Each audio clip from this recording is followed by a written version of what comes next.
porque esto es importante, la limpieza del agujero, cómo yo debo de proceder. Echar aire, escobillar, echar aire, me dice acá, después llenar. Esto varía para cada anclaje químico, para cada resina. No es lo mismo, el procedimiento de instalación de esta resina que la de acá. Uno me dice que tengo que limpiar más, otro me dice que tengo que limpiar menos, por ensayos que se han hecho. Y bueno, certificaciones alternativas como esta certificación que es la NSF de la Fundación Nacional de Saneamiento, que en contacto con el agua potable no se va a contaminar, ¿no?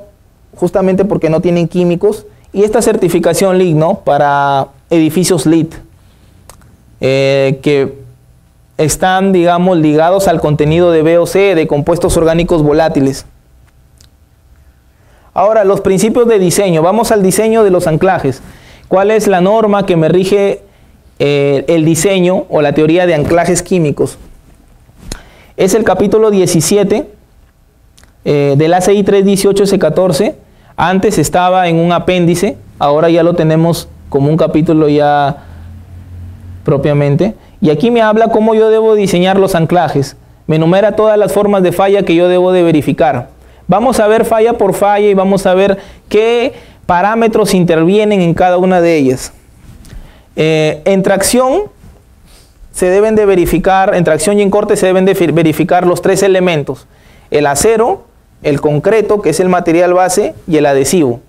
De estos tres elementos yo debo de extraer la capacidad resistente menor y con esa capacidad establecer la profundidad de empotramiento. Viendo los requerimientos en tracción, el acero. Obviamente, si yo tengo una solicitación de carga, debo de verificar que ninguno de estos tres elementos, que la capacidad resistente de cada uno de estos tres elementos sea mayor. Hablando netamente por el acero, ¿cuándo puede ocurrir una falla por acero? Mayormente esta falla se da cuando se tienen grandes profundidades de empotramiento. Cuando ni el concreto ni el adhesivo falla el acero, justamente porque la solicitación de carga fue mayor. El concreto, el famoso cono del concreto. ¿Cuándo puede ocurrir esta falla? ¿O de qué depende esta falla?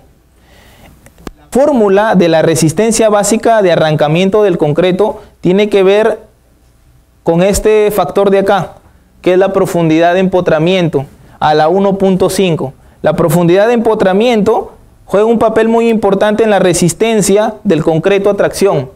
Hay muchas veces, y lo comparto porque es la experiencia que he vivido, que me dicen, ha venido un proveedor X y me dice que con la resina yo puedo anclar, si con tu resina yo anclo 15 centímetros, con su resina 8 centímetros, con su adhesivo epóxico yo puedo anclar menos.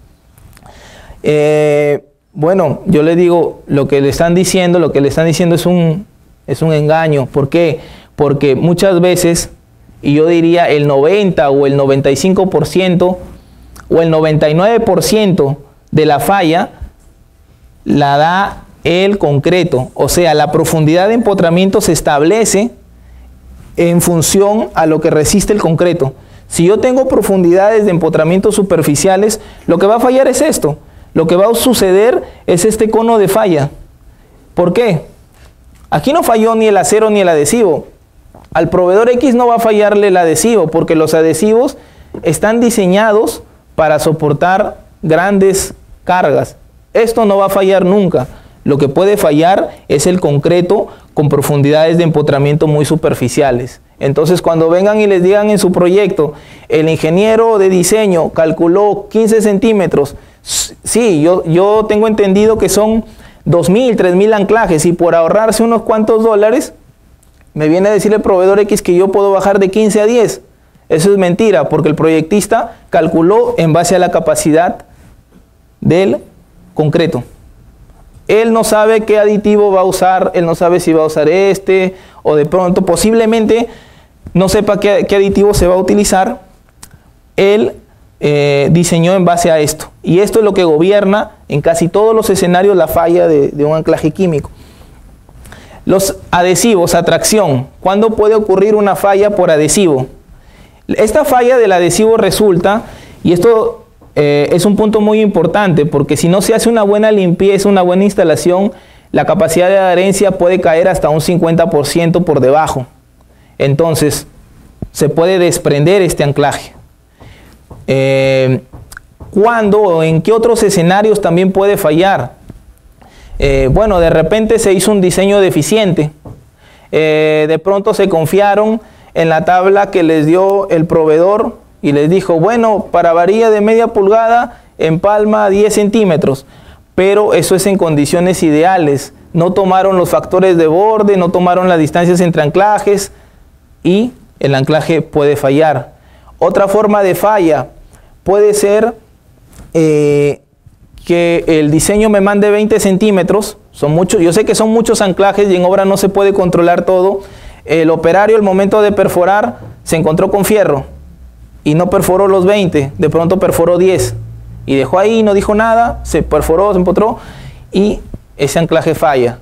Otro escenario puede ser de que ya instalo el producto y no lo dejo curar el tiempo necesario, no señalizo la zona, vengo a la hora y grifo el acero, entonces se crean planos de debilidad y ahí es donde el anclaje puede fallar. Otro escenario de falla puede ser que se perfore con broca diamantina y ustedes saben que la broca diamantina, hay productos en los cuales no están certificados para broca diamantina y esta perforación es lisa, ¿no? Y la capacidad de resistencia disminuye. Lo que normalmente se hace la perforación es con una broca para perforar solo concreto, que es con rotomartillo, en el accionar de giro con percusión, lo que me crea, digamos, una superficie rugosa. Otra manera de falla, pues puede ser que el proyectista haya en el diseño contemplado un anclaje en una zona de concreto seco y en obras hay otras condiciones, en concreto húmedo. Y ahí la resistencia del adhesivo, hay factores de castigo que bajan. Entonces todas esas condiciones pueden afectar el procedimiento, ¿no? La resistencia de un anclaje, ¿no? Y se puede dar la falla por el adhesivo. Por eso nosotros siempre cuando vamos a los proyectos hacemos los diseños, vemos lo que está pasando en obra y de acuerdo a esas condiciones reales incluso volvemos a rediseñar lo que dicen los planos, ¿no? Para constatar que todo esté bien.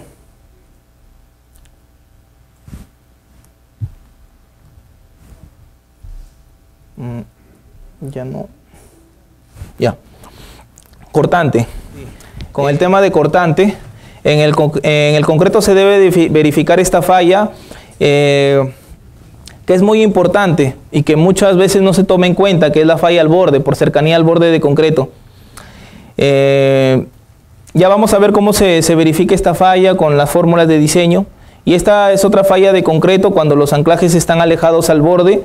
Es una falla por pry out, es una falla localizada que se da o que se deriva de la tracción que hay en los anclajes. Establecemos la cercanía al borde, ya que tiene que ver directamente con el ancho del material base que yo estoy anclando. Forma este ángulo 1,5 a 1 en relación, ¿no? Acá tengo acá tengo un anclaje en un pilar de 40 centímetros de ancho. La distancia al borde correspondiente es 26.6. Si yo no tengo un borde a 26.6, yo ya no verifico esta falla de acá por cercanía al borde. Vamos a hacer un ejemplo rápido, cómo es que se diseña un anclaje químico, paso a paso con todas las formas de falla. Primeramente los criterios. Siempre me preguntan, ¿cuánto es lo mínimo o lo máximo que yo debo anclar? Según la normativa, yo debo de anclar de 4 a 20 veces el diámetro de la barra. Esto es ya por ensayos, porque la teoría de anclaje se ha diseñado y se verifica para este rango de profundidades de empotramiento. El espesor base del material que yo estoy anclando debe de ser 1.5 veces la profundidad que yo estoy colocando. O si yo ya tengo un material base, por decir, de 45 centímetros, lo máximo que puedo anclar son 30 centímetros. No puedo anclar más porque, bueno, es más que todo por un tema de fisuración. Aquí está entrando un equipo de perforación y esto lo exige demasiado. Si estoy utilizando también un espárrago, por decir, de 5 octavos, yo debo utilizar una broca un octavo más, en este caso 7 octavos. Estos son algunos criterios que yo debo de tener en cuenta al momento de que hago un diseño con anclaje químico. Este es un ejemplo de una ménsula en el cual la carga está a 5 centímetros del punto del borde de anclaje, de los pernos de anclaje. Son 4 pernos de anclaje. Esta es la distribución. Es un concreto de 350 kilogramos, es un pilar de 60 centímetros por 40 centímetros de espesor. Vamos a verificar todas las fallas. Vamos a utilizar esta resina epóxica porque también vamos a calcular la adhesión. Algo importante que tienen que tener en cuenta es la distancia mínima entre anclajes y al borde. ¿Cuánto es lo mínimo que yo puedo tener de separación al borde de mi anclaje? Pues aquí lo dice el reporte ICC, lo dice, por decir, para barras de 3/4, que es el ejemplo que yo voy a tomar en cuenta, yo debo de anclar, yo debo de separarme del borde una distancia mínima de 1 a 7 octavos, bueno, que es un poco menos de 5 centímetros, igual para distancias entre anclajes. Ya es más que todo un tema de químico, esto varía de acuerdo a cada producto. Vamos a dimensionar la profundidad de empotramiento. La profundidad de empotramiento, acá tengo el espesor sobre el cual se va a anclar, que son 40 centímetros. Lo máximo que yo puedo anclar son 2/3 de 40, o sea, vamos a anclar 26.6. Yo no puedo anclar más de esta distancia por un tema de la norma. Las cargas actuantes, estas son las cargas actuantes. La tracción me genera el cortante me genera un momento, ya que está una excentricidad del eje neutro del sistema. Tengo una carga a corte y un momento. Estas son las consideraciones de diseño, el F'C, 350, la profundidad de empotramiento de 27 centímetros. Después de hacer el análisis en cada perno de las cargas, yo calculo las cargas actuantes. Este momento me va a generar una tracción en esta fila y una compresión en esta otra fila de anclajes. El cortante se reparte equitativamente entre los 4 pernos. Ahí tengo las cargas por cada perno en tracción y en corte. Y verifico de acuerdo al fierro que estoy utilizando, a la barra, verifico los porcentajes de utilización en tracción y en corte. No es nada más de calcular la resistencia de la barra en tracción, lo multiplico por un factor 0.75 en tracción y me sale una resistencia que la comparo directamente con la solicitación de carga, ¿no? En este caso el perno, el acero está trabajando en 10.45% de su capacidad. Igual en corte. Hago lo mismo. Verifico el concreto en tracción y yo les mencioné una fórmula en la cual está relacionada con la profundidad de empotramiento, pero ese es para un solo anclaje en condiciones ideales. Ahora yo tengo 4 anclajes y para estos 4 anclajes el ACI me da esta fórmula. Tú tienes que calcular de esta manera la resistencia de tus 4 anclajes. Este NB que ven aquí, que ven al final de la ecuación, es la capacidad de un anclaje. Los factores que ven ahí son los factores de castigo, por excentricidad, por borde, por fisuración. Y esa división que ven ahí, el ANC sobre el ANCO, es la efectividad del grupo de anclajes. La relación que hay entre el grupo de anclajes y un solo anclaje. Lo ideal en este caso es que yo tengo 4 pernos, esa división sea 4 y la multiplique por el NB y me dé la resistencia de 4 pernos, pero nunca es así porque las distancias entre anclajes me merman. Ya vamos a ver eso. Calculo el NB con la fórmula. Tengo el KC que es 7 para concreto fisurado, tengo el F'C y tengo la profundidad de empotramiento la 1.5. Tengo todos esos datos, calculo la resistencia de un anclaje, 178.30 kN. Después me voy a revisar los factores de castigo. No hay excentricidad. Los otros factores son 1. Si revisamos la normativa, el capítulo 17, la mayoría de los casos es 1. Y el factor de borde, si tengo borde, ¿cuánto es el borde? Aquí podemos ver que el borde es 140 hacia la izquierda y 140 hacia la derecha. Entonces, como yo estoy empotrando 26 centímetros, esta fórmula está relacionada directamente con la distancia al borde entre 1.5 por la profundidad de empotramiento, y esto me da 0.805. Ahora me voy a calcular el área, el ANCO y el ANC, esa división. ¿Qué es el ANCO? El factor que estaba dividiendo. El factor que estaba dividiendo no es más que el área que proyecta un solo anclaje a la redonda. Si yo empotro HF, lo que me va a desarrollar en área ese anclaje es 1.5 HF hacia la izquierda, hacia la derecha, hacia arriba y hacia abajo. Ok, en este caso es, si hacemos la multiplicación de ese cuadrado, 9 HF al cuadrado. Y el ANC, que es el grupo de anclajes, con distancias al borde, con distancias entre anclajes. Ahí tenemos la fotografía. Yo empotré 27 centímetros, 1.5 del HF son 40.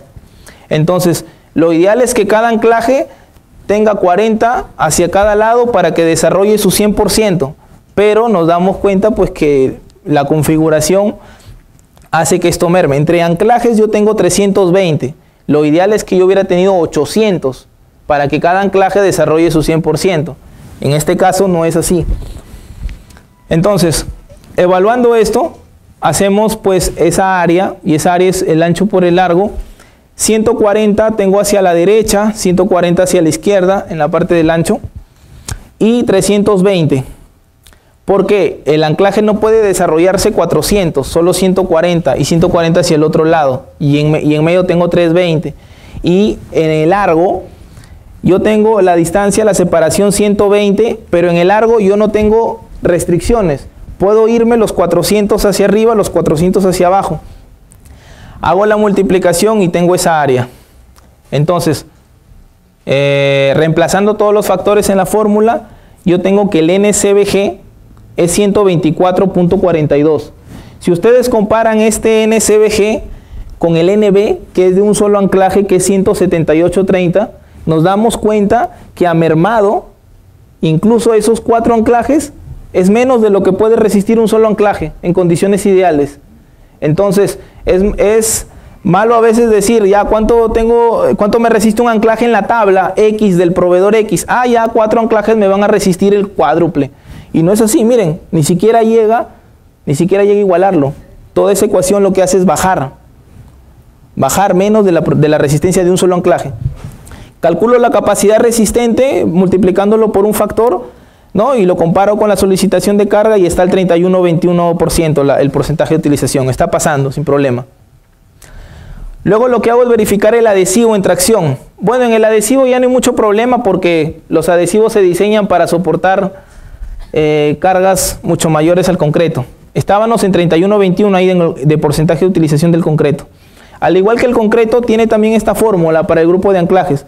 Los factores que son similares, la resistencia, el NBA de un solo anclaje y la relación de áreas, el ANA entre el ANA0,